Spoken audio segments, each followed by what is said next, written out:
আসসালামু আলাইকুম। আজকে আমরা যাচ্ছি চাঁদপুরে একটা বিয়ের দাওয়াত খেতে।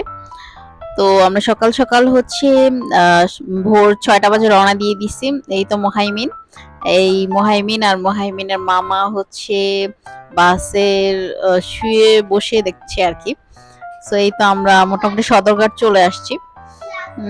সদরঘাটে এসে মোটামুটি এই তো প্রায় হচ্ছে 7টা 30-এর দিকে আমরা পৌঁছে গেছি। খুব বেশি জ্যাম ছিল না। তো এই তো আমরা কোন লঞ্চটায় উঠবো সেটা আর কি সিলেক্ট করছিলাম। তো আমরা সিলেক্ট করা হয়েছে এই বোগদাদিয়া লঞ্চটায় আমরা উঠতে চাচ্ছিলাম। তো এই তো আম, সবাই আমরা বোগদাদিয়া লঞ্চে উঠে যাচ্ছি। তারপর হচ্ছে এই তো উঠে গেছি। এখন হচ্ছে সিলেকশনের পালা যে আমরা কোথায় বসবো, এবং হচ্ছে একটা কেবিন বুক করতে চাচ্ছিলাম। তো আমরা কেবিন বুক করে ফেলেছি, একটা এসি কেবিন বুক করেছি। তো এসি কেবিনের জন্য আমরা যাচ্ছি।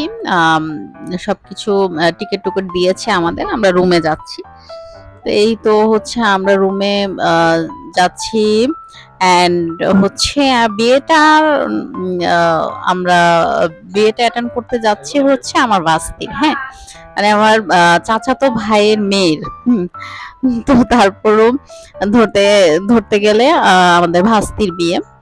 তো উম, আমরা যাচ্ছি এবং খুব ভালোই লাগছে, এবং ওয়েদারটা জাস্ট ওয়াও, ঢাকার গরমের তুলনায় এই ওয়েদারটা খুব সুন্দর, মানে এত বাতাস মানে উড়িয়ে নিয়ে যাচ্ছে এরকম অবস্থা। খুব সুন্দর লাগছে পরিবেশটা, এবং সকাল সকাল মানে খুব প্রাণবন্ত পরিবেশ, খুব সুন্দর লাগছিল। খুব ভালো লাগছিল আর কি। মুহাইমিনও খুব এনজয় করছিল, এবং সে বারবার আর কি দেখছিল যে নিচের ভিউটা কেমন, পানি দেখতে কেমন, লঞ্চ গুলা দেখতে কিরকম। তো আমরা মোটামুটি চাঁদপুর পৌঁছে গিয়েছি প্রায় 12টা। প্রায় 12টায় পৌঁছে গেছি। তো এই তো চাঁদপুর পৌঁছে আমি হচ্ছে একটু ভিডিও করে নিলাম, এবং আমরা একটা সিএনজি নিয়েছি। সিএনজি করে আমরা হচ্ছে আমাদের একদম বাড়ির উদ্দেশ্যে রওনা হয়ে গেছি। তো এই হচ্ছে আমাদের প্রথম ব্লগ চাঁদপুরের জন্য। দ্বিতীয় ব্লগ নিয়ে ইনশাল্লাহ খুব শীঘ্রই চলে আসব, এবং সবাই দোয়া করবেন। আসসালামু আলাইকুম।